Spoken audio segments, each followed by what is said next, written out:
And to complete the most significant news for this day, Y News continues. Here are the top stories. A group of coconut farmers are planning to protest the move of President Rodrigo Duterte to veto the proposed Coconut Farmers and Industry Development Bill. Coconut farmers have expressed disappointment over Duterte's rejection of the much-awaited bill, which seeks to create a trust fund for the 76 billion peso coconut levy money taken from a tax imposed on coconut farmers by the Marcos regime for the development of the coconut industry. It also included a provision that the 100 billion pesos taken from Coconut Levy Fund will be invested in government securities and its proceeds will be returned to coconut farmers. Duterte vetoed the bill because he thinks that it could be unconstitutional and it lacked safeguards against abuses. According to coconut farmers, the COCO Levy Fund is their only source of financial help in their livelihood and plans to open businesses that would yield other coconut products. Labis kaming naiinis sapagkat nangako si Pangulong Duterte dun sa Katanawan nung nangangampanya pa siya. Ang pangako niya sa loob ng 100 araw, pagkatapos niyang maupo sa tungkulin ay kanyang ibibigay sa mga magsasaka ng nyug itong coconut levy na matagal nang pinaghahangaran ng mga magsasaka sa nyug na mapunta sa kanila sapagkat ito'y tunay namang para sa kanila. Di po makatarungan, di po makatotohanan at wala pong sapat na pinagbabatayan yung pagbito ni Pangulong Duterte. Last week, the president also rejected the Coconut Trust Fund Bill's twin proposal that would have reconstituted the Philippine Coconut Authority, saying it would also lack safeguards, place public funds in the hands of civilians, and undermined the powers of other government agencies. A presidential veto means Duterte has returned to Congress a ratified bill without his signature. Both houses will then have to work on the bill again and send another version to Duterte for his signature.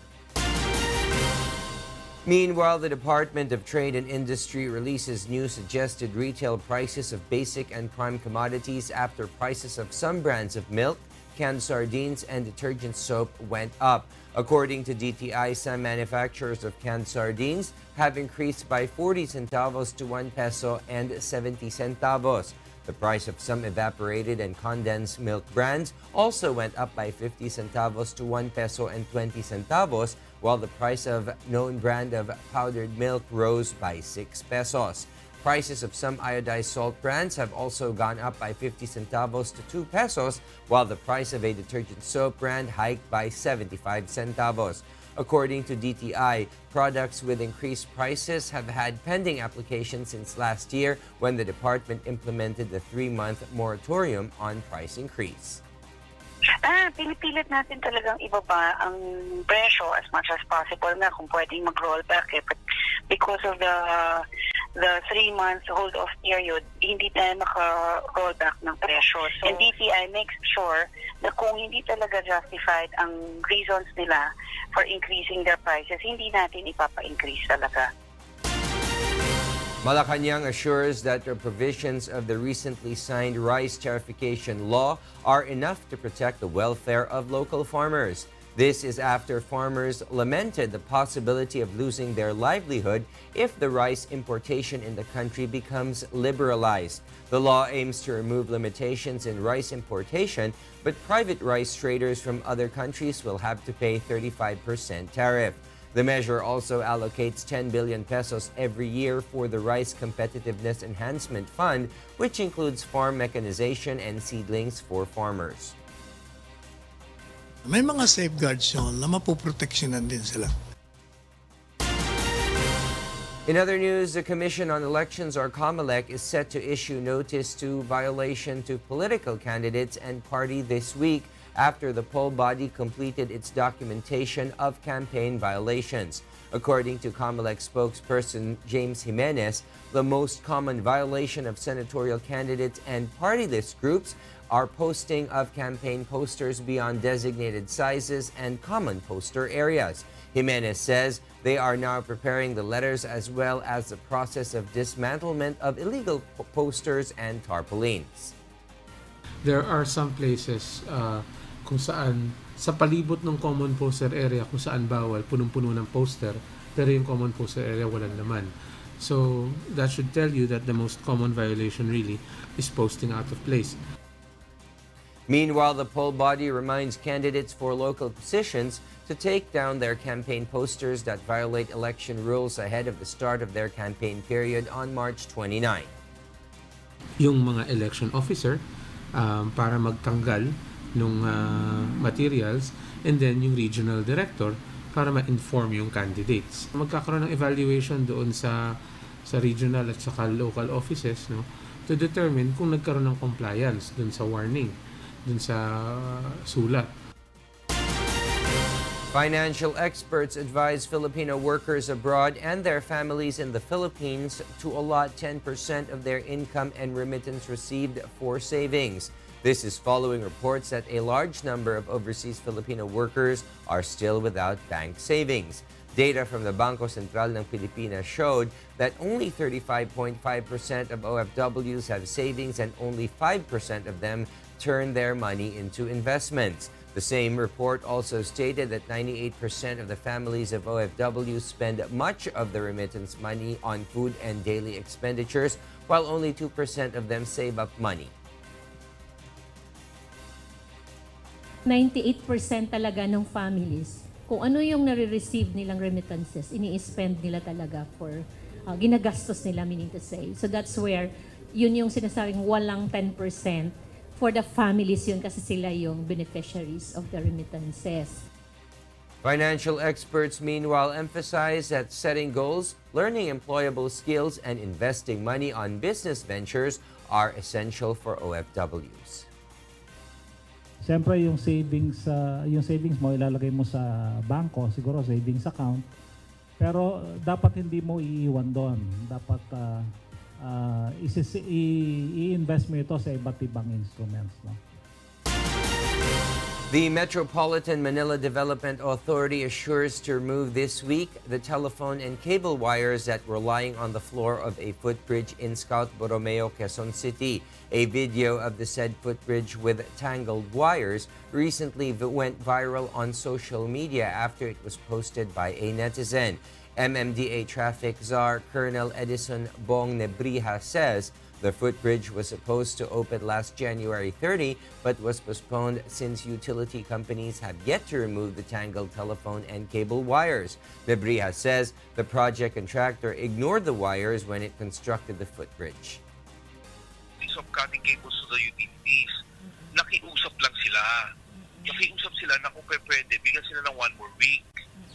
So, binigyan namin hanggang Thursday ngayong Thursday, di ba? If not, kami na magpuputol.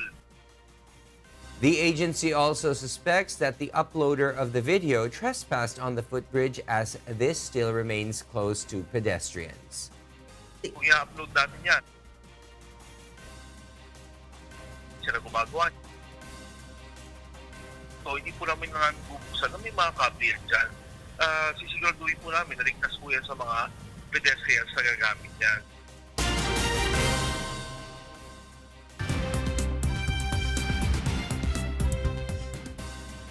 And for the news abroad, experts and residents in El Paso, Texas dispute U.S. President Donald Trump's claim that a border wall along Mexico has reduced crime in their city. They also said his facts are inaccurate. Kath Carriedo will explain why. A long line of fencing snakes along the Rio Grande separates the U.S. city of El Paso and Mexico's Ciudad Juarez. The barrier was completed in 2009. U.S. President Donald Trump hails this as the blueprint for the U.S. southern border. Trump declared Friday a national emergency at the border to access roughly $8 billion to push for his signature campaign promise of a border wall on the southern border. The action will allow the president to use executive powers to bypass Congress to get access to money for funding his long-pledged barrier, following a 2-month confrontation between the White House and congressional Democrats and a record-breaking 35-day partial government shutdown which ended in late January. The president has stressed that once the wall was built, violent crime in El Paso fell dramatically, but local organizations say that's simply not the case. Well, that's laughable. And if you live in El Paso, and if you were here in El Paso the last 20 years or 30 years, as we have been in El Paso doing this work, we know that that is a lie, and that is a distortion of the reality. El Paso started being one of the safest cities by the year of 2000, 2004. The timelines are different. However, the president wrongfully, with ill intention, connected the two timelines. According to statistics from the Federal Bureau of Investigations, violent crime in El Paso has declined since the mid-1990s. The city has consistently ranked in the top 5 safest U.S. cities since 2004. Despite the barrier, the two cities in two different nations are deeply intertwined. Thousands of people cross one of the border posts every day to work, to shop, to attend college before returning home. Many residents feel the president's comments undermine the city's reputation. There's often a lot of statements about what it's like being in a border city and how unsafe it is, and that's just a complete mischaracterization intentionally to make people feel unsafe in a place that there's no reason to feel unsafe. They're saying that a wall protects us, but the people protect us, where the people are safe because of the people, not because of the wall. This is the supposed front line of the national emergency, but according to the U.S. Customs and Border Protection Agency, there has been a sharp reduction in the number of apprehensions at the southern border compared to previous decades. If the wall is extended, some groups fear that migrants will simply take more desperate paths. What you will see then is more people in danger. I mean, we already have 500 migrants dying a year because of this heavy enforcement and this militarized border. So we're going to see that increase. I mean, more people dying somewhere, in the hands of criminal organizations that will have the capacity to bring people out. A barrier separates El Paso from Juarez, but it would appear that many here simply don't buy into the narrative that a wall has brought them peace and safety. Kath Carriedo, UNTV News and Rescue, USA. Australian Prime Minister Scott Morrison says the country's major political parties and parliament were hit by a malicious intrusion on their computer networks. The activity was carried out by a sophisticated state actor, he said, but he also added there was no evidence of any electoral interference and the nation will hold an election within months. The Prime Minister did not say which foreign state, if any, was under suspicion. He said he would not provide additional detail on operational matters. The Australian Cybersecurity Centre said that although party systems had been compromised, it was not yet known if information had been stolen. Meanwhile, in-home nurses are now the new medical care trend in China, but some are raising concerns as further oversight and regulation in the healthcare system are still in the making. Amiel Pascual will tell us why. China is piloting an Internet Plus nursing program in a bid to better serve patients who suffer from limitations and are unable to attend hospital, a move which has been welcomed by many. Under the program, which has recently been announced by China's National Health Commission, approved medical institutions can send their nurses to communities or homes to attend to patients who are too old or too restricted by their diseases to visit hospitals themselves. The program will be carried out from February through to December in 6 provincial-level regions across the country and has won some praise among residents. The increasing number of seniors in China who are disabled and who have no nearby family members to assist them has given rise to the need for home nursing care.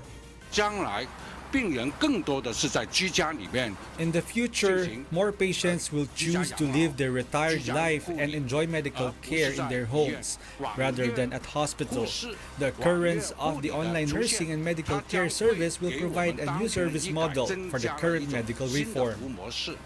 However, as the service provided by the online nursing platforms is much higher than that at the regular hospital, the issue of price has become one of people's major concerns regarding the program, along with some worries about medical security. We should wait for the program to mature gradually. The price may be decided by the demands of the market and many other aspects.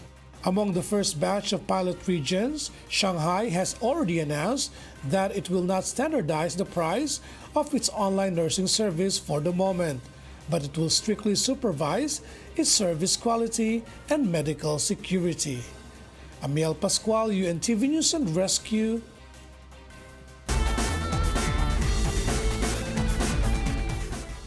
Kevin Durant scored 31 points and won Most Valuable Player or MVP honors after outdueling Giannis Antetokounmpo to lift Team LeBron a 178-164 win Sunday night in the 2019 NBA All-Star Game. Durant shot 10 for 15 from the floor as Team LeBron set a new All-Star record for most made threes in a game with 35.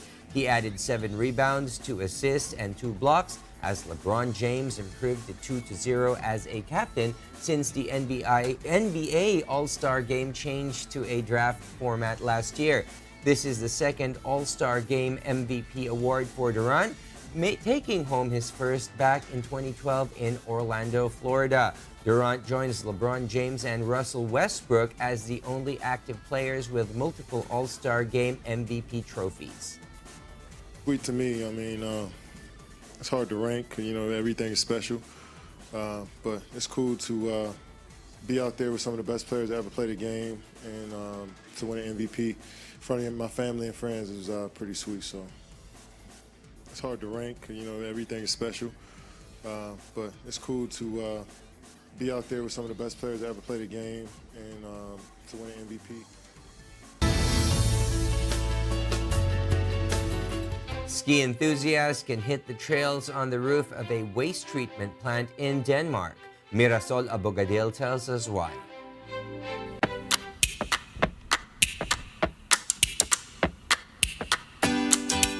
What to do with the mountain of garbage a major metropolitan area produces is an age-old question.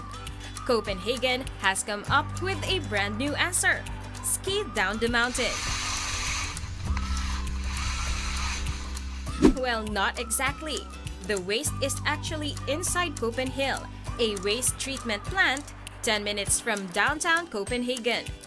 Its main facility is a futuristic building with a sloping roof 85 meters high, covered in a material called LEVY plast. It looks just like a ski slope, except it's green. I think everybody's surprised to start with. They look at it, it's not snow, it's a green dry slope material. After 1 or 2 runs, your mind is automatically adjusting, so you feel like exactly like skiing. Designed by Danish architect Bjarke Ingels, the plant is an important step in Copenhagen's ambition to become the world's first carbon-neutral capital. It's an attempt to build a waste treatment plant that local residents are happy to see come to their neighborhood. It seems to be working. Yeah, it's a fantastic experience in the middle of the city to be able to do what you do like the most. So to ski inside the city is fantastic. Instead of having to go 6, 7, 8, 10 hours to a ski destination, you can be here in 10 minutes.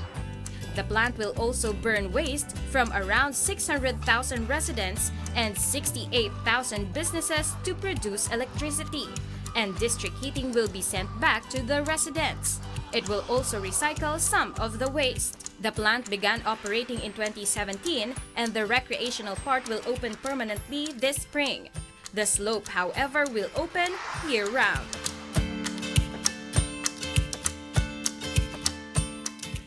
Mirasol Abogadil, UNTV, News and Rescue.